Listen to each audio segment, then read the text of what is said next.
অবশেষে ভোটে জিতে গেল লাবু, আর ফুলকির কাছে জব্দ হলো রুদ্র। বন্ধুরা, এমনটাই দেখা যাবে। বিস্তারিত জানতে ভিডিওটিতে লাইক দিয়ে সম্পূর্ণ দেখতে থাকো।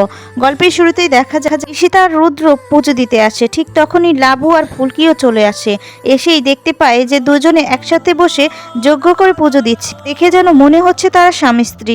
ঈশিতা ঠাকুরমশাইকে বলে, কালকে আমাদের ভোট গণনা, আমাদের জন্য ভালো করে পুজো দিবেন যাতে করে রুদ্ররোধ সান্নালে জিততে পারে। পরে দেখা যাবে ঈশিতা আর লাবু পুজো শেষ করে দাঁড়ালেই দেখতে পায় যে লাবু আর ফুলকি দাঁড়িয়ে আছে। দেখেই চমকে যায়।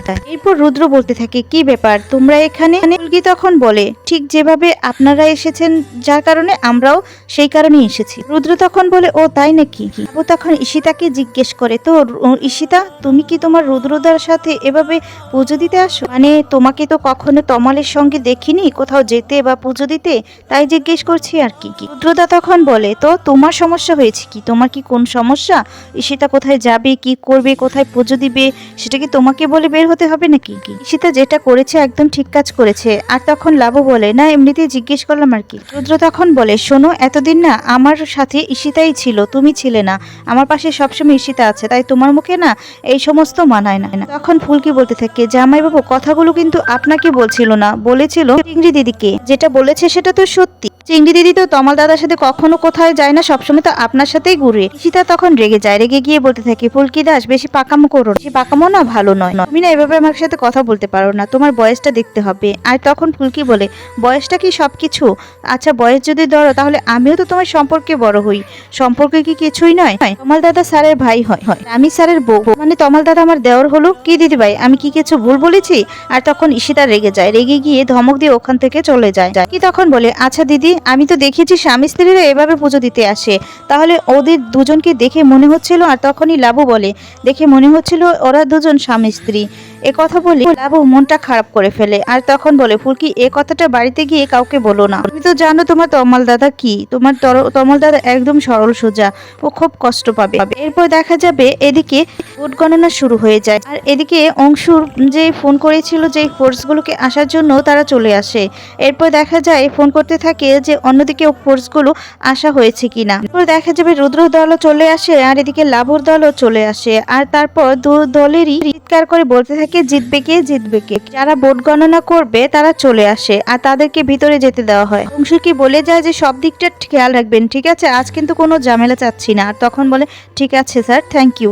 এই বললে ওরা ভিতরে চলে যায়। আর এদিকে দেখা যাবে অংশু মানবুদের কাছে যায়, জিজ্ঞেস করতে থাকে যে আপনাদের তরফ থেকে কাউন্টিং এজেন্ট কারা কারা থাকবে। আর তখন লাবু বলে দেয় যারা যারা থাকবে।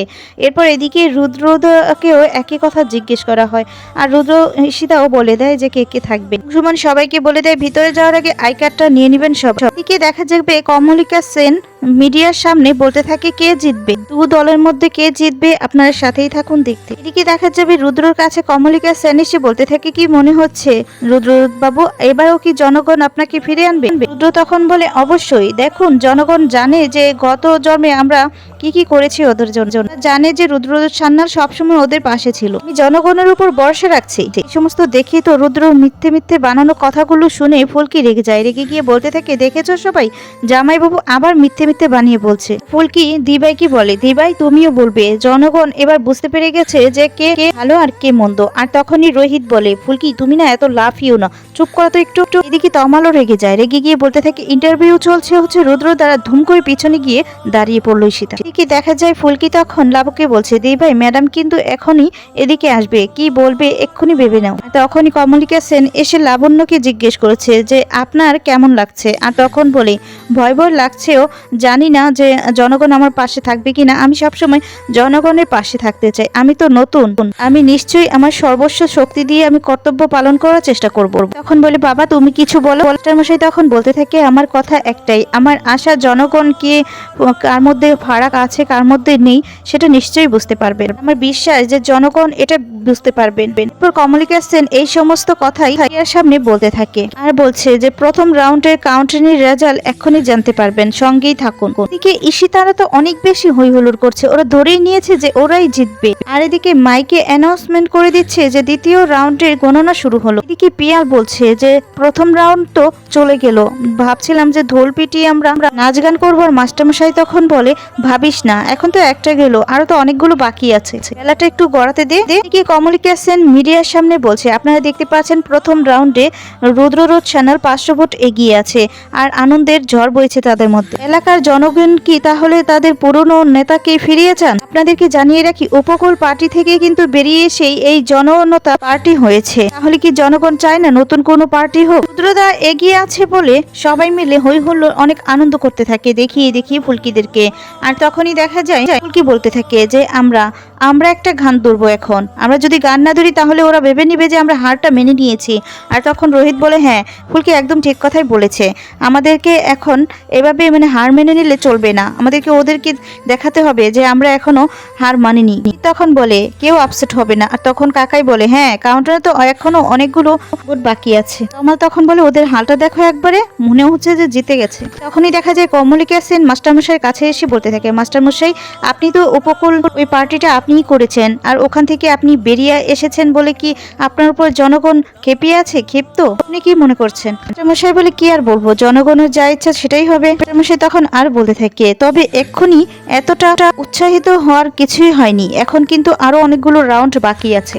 কমলিকা সেন মিডিয়ার সামনে তখন বলে আপনারা দেখতে পাচ্ছেন যে মাস্টারমশাই এখনো হাল ছাড়েনি, এখনো ওনারা ভাবছেন যে এখনো ওনারা জিততে পারেন, ওনাদের পাশে জনগণ থাকতে পারেন। আর এদিকে দেখা যাবে ঈশিতা বলতে থাকে সকল উন্নয়ন পার্টি সবসময় মানুষের পাশে ছিল আর থাকবে। নতুন দল মানুষ তৈরি করতেই পারে কিন্তু জনগণ ওনাদেরকে বিশ্বাস করবে কিনা এটাই সন্দেহের ব্যাপার আর কি। সবসময় মানুষের পাশে ছিলাম আর থাকবো।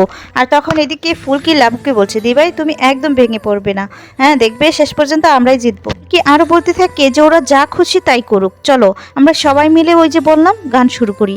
আর তখনই সবাই ফুলকির কথা শুনে অবাক হয়ে যায়। এরপর দেখা যায় রোহিত বলে হ্যাঁ ফুলকি তো ঠিক কথাই বলছে, চলো আমরা গান শুরু করি।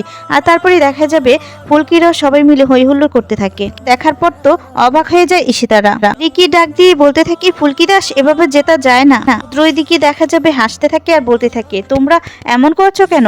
ওরা মানুষকে মোটিভেট করতে চাইছে কিন্তু ওরা বুঝতে পেরেছে যে জনগণ সরে গেছে, তোমরা কেন বুঝতে চাইছো না? তোমরা আনন্দ করো আনন্দ করো। কি দেখা যাবে মাইকে তখন বলে দিচ্ছে দ্বিতীয় রাউন্ড গণনা করার পর জনতা উন্নয়ন পার্টির লাবণ্য সেন রুদ্ররোধ চ্যানেলের থেকে 180 ভোটে এগিয়ে। কথা শোনার পর তো অবাক হয়ে যায় রুদ্র, আর এদিকে খুশি হয়ে যায় সবাই। এদিকে ফুলকি তো অনেক খুশি। ফুলকি তখন বলে মা কালী তুমি দিদিভাইয়ের দিকে তাকিয়েছো, অন্যকে তুমি জিততে দিও না। ফুলকি তখন বলে কি গো চিংড়ি দিদি জনগণ কার পাশে?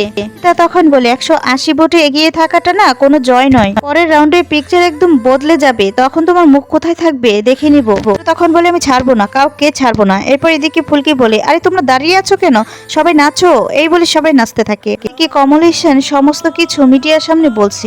এরপর দেখা যাবে চতুর্থ রাউন্ডেও লাবণ্য সেন 381 ভোটের থেকে এগিয়ে। এই কথাটি শুনে তো আরো খুশি হয়ে যায়। রুদ্রর মুখটা তো ছোট হয়ে যায়। ফুলকি ইচ্ছে করে তাদেরকে শুনিয়ে বলছে কি বললো লাবণ্য সেন এগিয়ে বললো।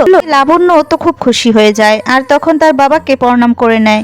দেখা যায় গণনা হয়ে যায় যে লাবণ্য পাশ করেছে। রুদ্রর মুখটা এবার পড়ে যায়, রুদ্র আর কিছুই বলতে পারে না। উচিত শিক্ষা দিয়ে দেয় ফুলকি আর রুদ্র সেখান থেকে পালিয়ে যায়। রুদ্রর এই অবস্থা দেখে সবাই তো অবাক হয়ে যায় আর খুব খুশি হয়ে যায়। বন্ধুরা আজকের পর্বটি তোমাদের কেমন লেগেছে কমেন্টস করে তোমাদের মতামত জানিয়ে দাও। ধন্যবাদ, ভালো থাকবে, সুস্থ থাকবে।